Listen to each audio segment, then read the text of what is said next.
Hey guys, welcome back to the channel, and today we're going to be reacting to Canada's election results explained. This video is brought to you by Brilliant.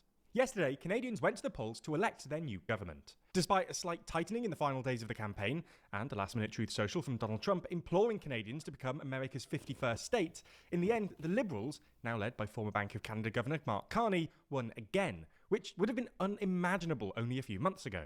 So, in this video, we're going to look at the Liberals' astonishing better revival, thank what happened Donald Trump. yesterday, and what it means for Canada. We're getting ever closer to subscribe today. So let's start with a quick I thought they hit 1 million. Oh, I guess this is a different channel. They hit 1 million on the European channel. recap. which channel As you is probably this? This is global. Oh, They have a lot of channels. already know, the defining story of this campaign has been the revival of Canada's Liberal Party and the consequent decline of the Conservatives. Only 6 months ago, a Conservative landslide looked pretty much inevitable. Incumbent Liberal Prime Minister Justin Trudeau was ridiculously unpopular, with a net approval rating of -52 in December. Do you know why? Do you know what he did? No? And the economy was stagnant, with GDP per capita actually falling throughout 2022 and 2023. Oh, damn. And the polls had the Conservatives, led by Pierre Poilievre, up by something like 25 points. It seemed pretty much guaranteed that Poilievre would soon succeed Trudeau, and the only real question was about the margin of victory. Today, however, things look completely I different. just remember Since- Trudeau was emotional When?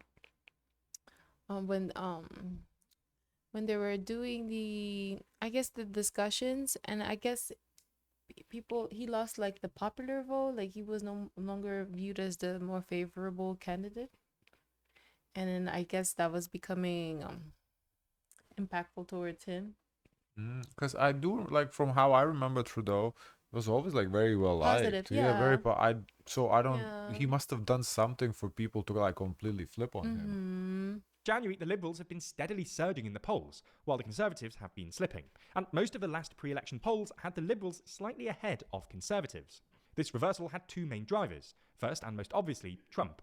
Trump's constant threats of trade wars and annexation have upended Canadian politics, turning an election that had previously been focused on domestic issues like the economy into a referendum on which leader is best suited to handle Trump. Unfortunately for Poilievre here, Canadians generally prefer Trudeau's successor, former Bank of Canada Governor Mark Carney. The most recent Ipsos polling, for instance, found that 49% of Canadians thought Carney would be best placed to negotiate with Trump, compared to 33% who thought it would be Poilievre. Similarly, while Poilievre's aggressive rhetoric worked against an unpopular incumbent like Trudeau, it started looking inappropriately divisive in the context of Trump's assault on Canadian sovereignty. The second reason is Carney. Not only is Carney way more popular than Trudeau, he's also way more popular than both Poilievre and NDP leader Jagmeet Singh. According to Angus Reid, Carney's approval rating has hovered around +15 for most of the campaign, while both Poilievre and Singh have hovered around -20. Anyway, this was obviously bad news in and of itself for Poilievre and the Conservatives, but it's made even worse by the fact that Canada uses a first-past-the-post electoral system, which tends to favour the Liberals. In other words, First past the post? That's what he said? What is that? obviously bad news in and of itself for Poilievre and the Conservatives, but it's made even worse by the fact that Canada uses a first-past-the-post electoral system, which tends to favour the Liberals. In other words, seats go to whichever candidate wins the most votes in each of Canada's 343 geographical constituencies, which are called ridings in Canada. These sorts of majoritarian systems generally favour larger parties, but in Canada, the system especially favours the Liberals over the Conservatives, because Conservative vote share tends to be more concentrated in specific areas, while Liberal votes are more evenly, and therefore more efficiently, distributed.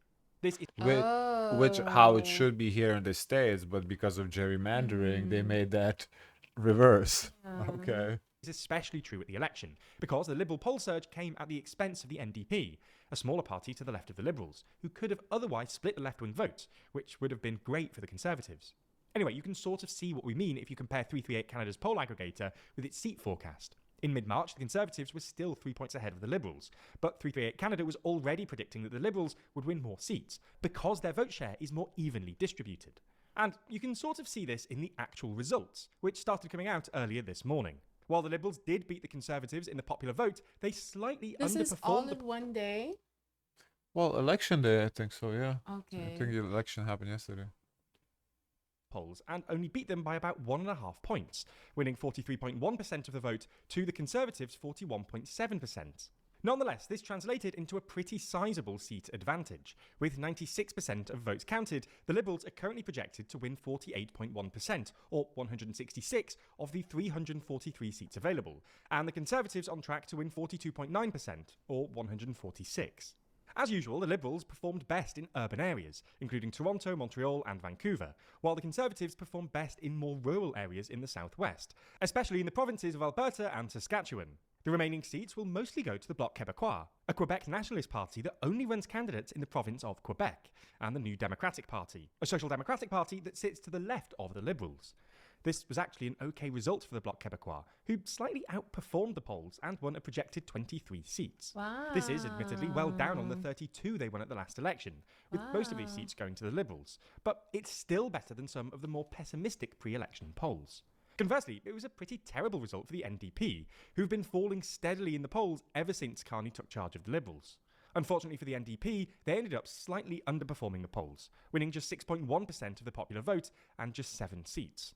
This is a pretty terrible result compared to the last election in 2021, when they won nearly 18% of the vote and 25 seats. Wow. And their leader, Jagmeet Singh, has already resigned. So, what does all this mean for Canada? Well, as you've probably already noticed, the Liberals look like they've fallen short of the 172 seats required to form an outright majority government. This means Carney will face almost the same predicament as Trudeau did in 2021, namely whether to go into some sort of So just form a coalition with the Blue Party, the lefter than left. electoral alliance with the NDP, which would just about give him enough seats for a majority. That is Trudeau so ended up negotiating a fascinating how confidence and that supply works. agreement with the NDP, which worked pretty well and survived for nearly 3 years until the NDP What is withdrew in NDP? September of last year. However, this might be slightly harder for Carney, given he's probably slightly to the right of Trudeau, while the NDP are well off to the left of the Liberals, although much here depends on who the NDP elect as their new leader. Ultimately, while Mark Carney is clearly a popular and savvy politician, he really has Donald Trump to thank for this remarkable electoral turnaround. Without Trump's threats of annexation and trade wars, this Liberal comeback would have been unimaginable. And it'll be interesting to see if Trump has a similar, but probably less acute effect on this weekend's Australian election, where it looks like Aussies are electing on the weekend. Well, that's gonna be interesting. Oh, okay. a right-wing challenger to an incumbent left-wing government is struggling to shake associations with Trump. At TLDR News, we're always trying to help you. Okay. Can I see the comments? Yeah. You see, the Donald finally did something good in the world, uniting everyone. It's also a huge deal that NDP are below 12 seats, the threshold for official party status. Absolutely decimated. As the man Singh kept up the Trudeau government to keep his pension and destroy his party. He should have called the election a year ago like he said he would. Hopefully the pension was worth it. This was a conservative myth. Singh was a lawyer before Paul. Oh, so I guess it's the Singh guy that kind of fucked up. Trump is the greatest necromancer to ever live. He resurrected an entire party from the That's wild. That's wow. wild. Imagine losing the biggest lead in your own seat in 3 months. Yeah. Hmm. It's been 100 days yet? No. Yeah, yesterday or today, yeah, Mhm. 100 days, yeah. Guys, Wow. of course, let us know your thoughts. Don't forget to like, comment, and subscribe. Join the Discord. And as always, share as much kindness as possible. Bye, guys.